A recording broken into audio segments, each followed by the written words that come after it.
Hello, my witchlets, and today that I'm filming this is Thanksgiving Day. The day that you are watching this is likely New Year's Eve. Happy holidays. And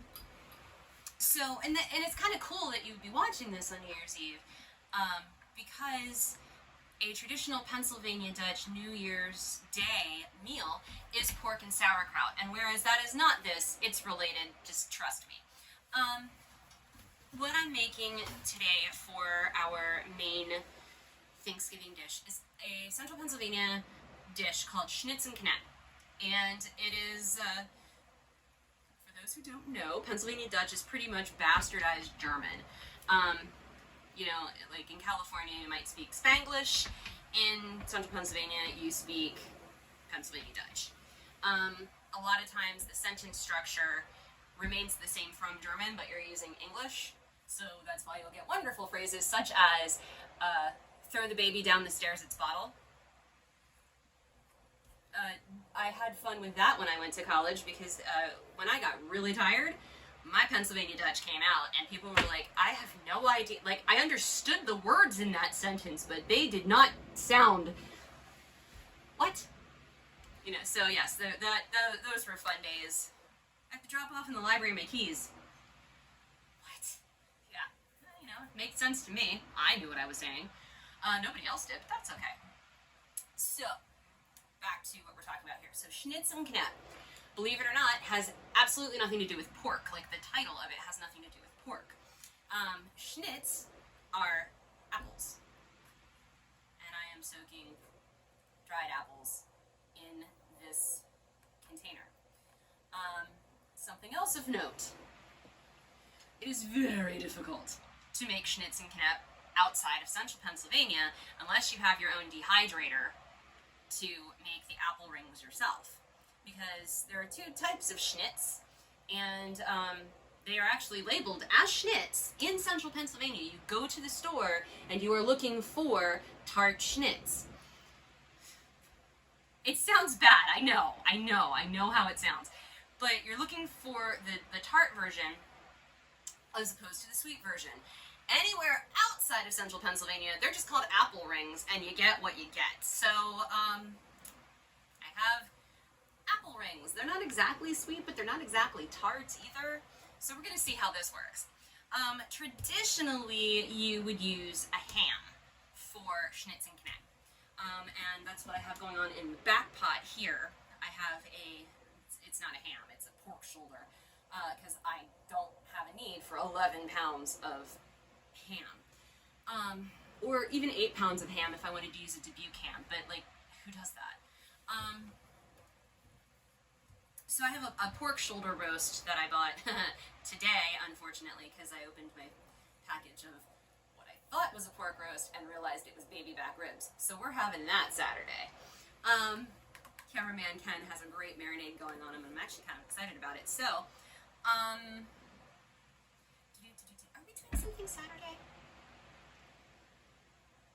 We have Magic Castle Friday, and we have the vet appointments on Sunday, so no, we're not doing something Saturday.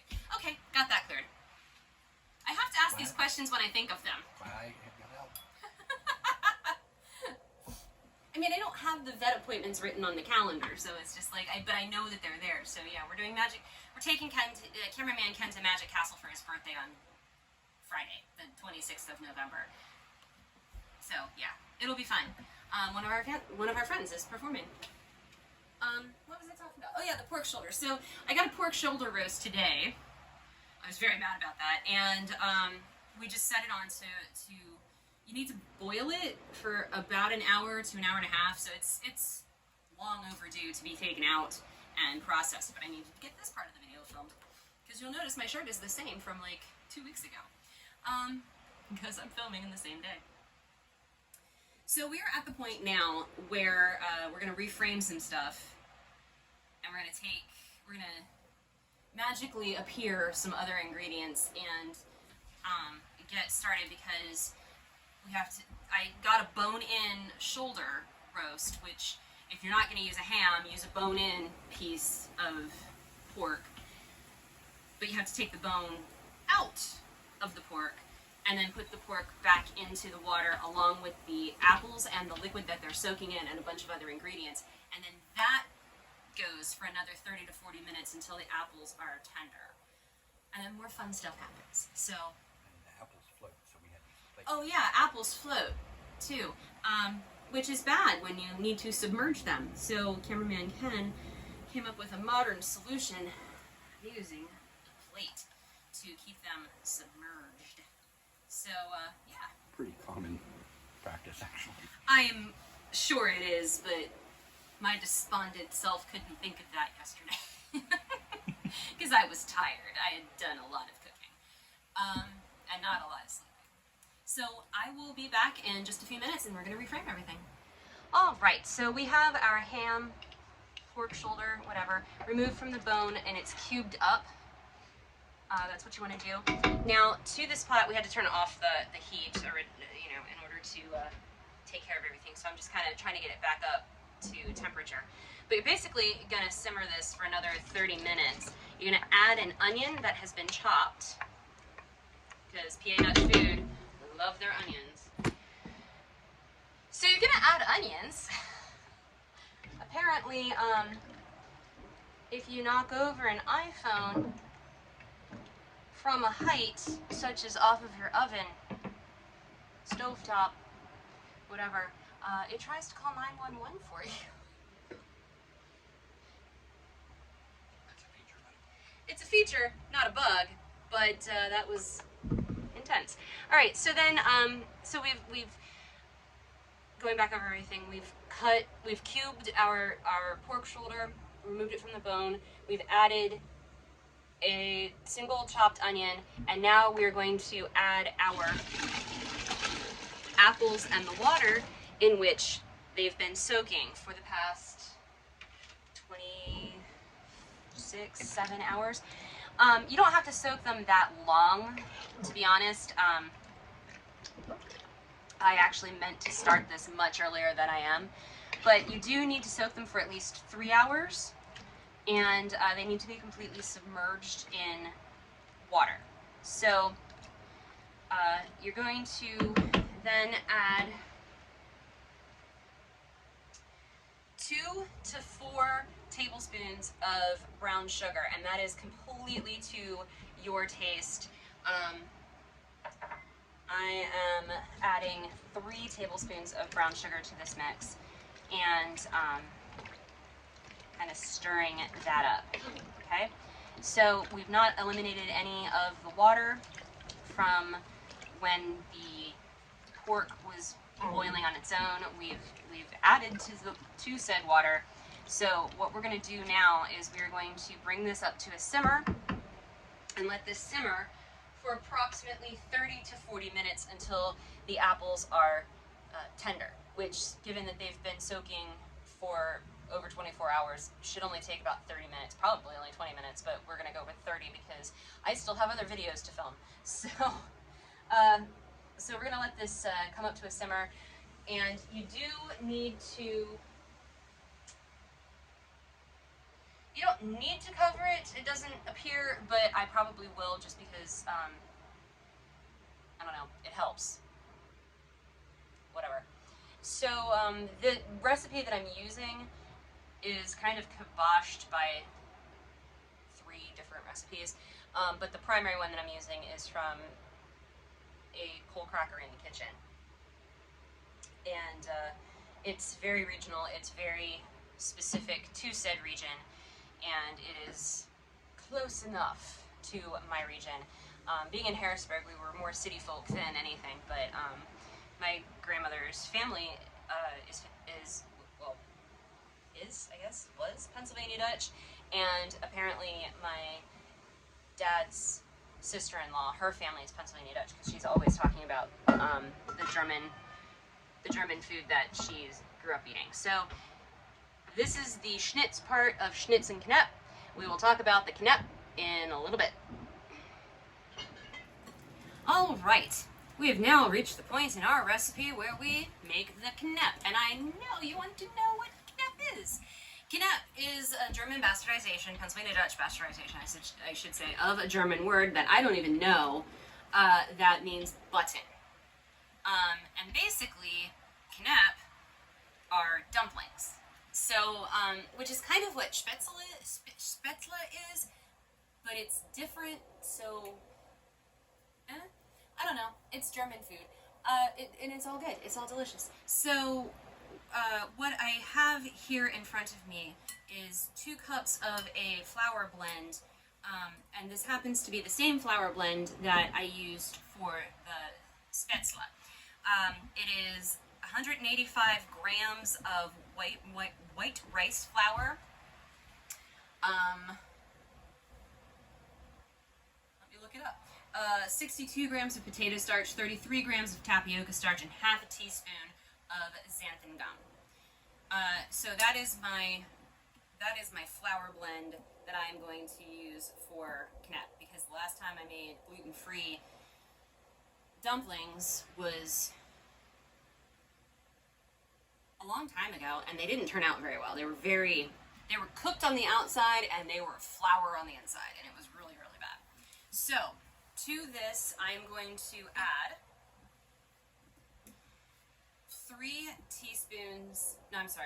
4 teaspoons of baking powder, a teaspoon of salt, a 1/4 teaspoon of black pepper, and that's it for that part. And we're gonna mix that around. Now, if you're using regular glutinous all-purpose flour, just make sure you sift your flour into your bowl. You want about 2 cups worth of flour. All right, so now what we're gonna do is we're gonna, like we did with this Spätzle, we're gonna make a well kind of here in the center that's not gonna stay, and that's fine. We're gonna move that away from us for the moment. Now you're gonna take 2/3 cup of milk and an egg, and pray you don't get shell in your milk. And you're going to, it just says mix well, so we're just gonna make a really pretty scrambled egg kind of dealio. And once you get all that mixed together, you're gonna add it to your dry ingredients. Why I'm using a spoon for this, I don't know, but I'm using a spoon for it because we're not fancy. Okay, so I have a bit of a well made, so I'm just gonna pour this into said well and start mixing.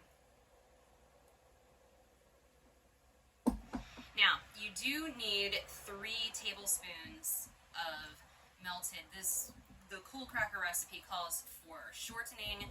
I do not use shortening in my cooking. I don't like it. It has a weird greasy taste to it, and it reminds me of heartbreak. So, I use butter because I am Pennsylvania Dutch, and we use butter. Unless you're my grandmother who grew up during the Great Depression, then you didn't use butter, you used shortening. But butter's pretty prevalent nowadays, so I'm just gonna use butter. And you're gonna drizzle your melted butter / shortening and mix it just enough to dampen everything. I mean, this is already kind of damp, but you're not looking for a Spätzle dough, is basically what I'm saying. You're looking for a dough that's thick but will still hold together. So, because I'm going to take tablespoons of this and drop it into boiling water and cook it for a bit of time. It's going to need a bit more. It's probably going to use all 3 tablespoons because it's not regular flour. And generally speaking, if you're making substitutions, like what I do on this channel, you either need to decrease the flour, increase the liquid, or, play with it until you figure it out.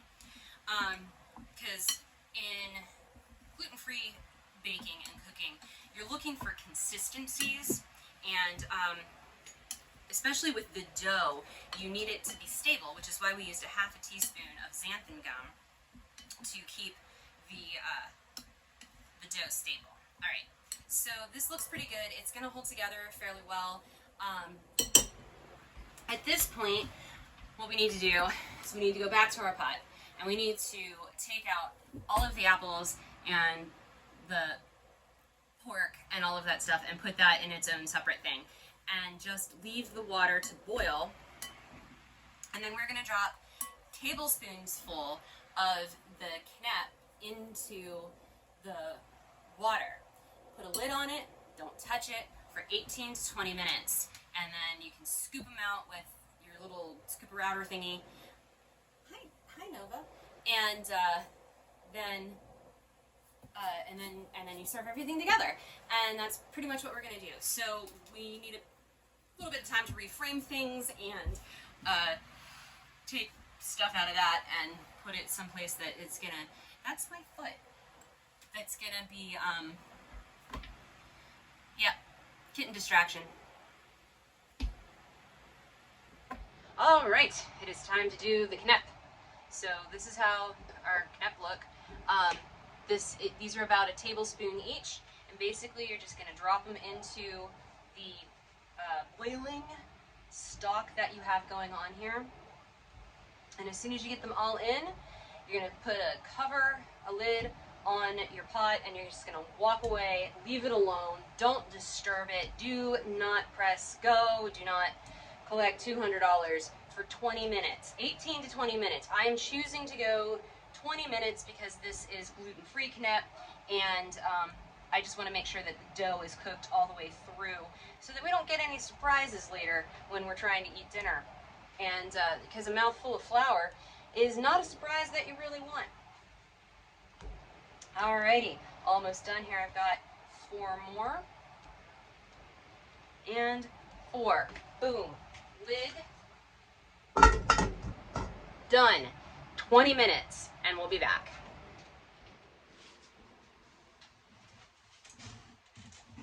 And that's Schnitz and Knepp.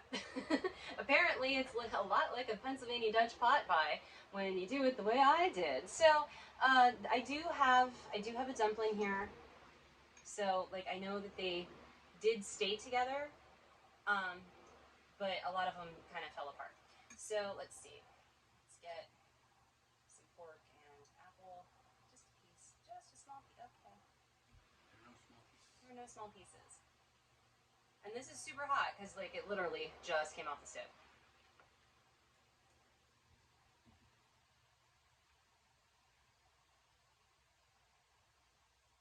That is Pennsylvania Dutch pot pie with apples. I'm not mad about it. So this is our Thanksgiving spread, and I know it's probably about New Year's Eve or so when you're watching this. So hopefully you've enjoyed this series of videos, and hopefully you've gotten a chance to make some stuff. We've got Pennsylvania Dutch potato salad, which I think I have a previous video from like 2020 on that one. Spitzle, pickled beets and eggs, Schnitz and Knepp. This is dandelion greens with warm bacon dressing, and our dessert, which is shoe fly pie bites, because nobody needs to eat an entire shoe fly pie. I mean, nobody needs to, but I don't think that's possible. I don't know, man. They're really good. I've done it with pecan pie, so I get you. Yeah. So, if you liked the video, go ahead and give us a thumbs up. If you didn't, give us a thumbs down. Let us know what you liked, what you didn't like, what you'd like to see on this channel, especially since we're coming up into 2022. Good grief. So yeah, let me know what you'd like to see, and make sure that you subscribe to the channel and ring the notification bell so that you know when all of the videos come out, which currently I think is every Friday. Yeah, until we get through this season. So we get through the season, at the very least, and then maybe we'll go back to twice a week, but very stressful and busy right now. So Both of us. thank you guys for watching, and from our house to yours, happy holidays. And happy Thanksgiving. Well, that's a holiday.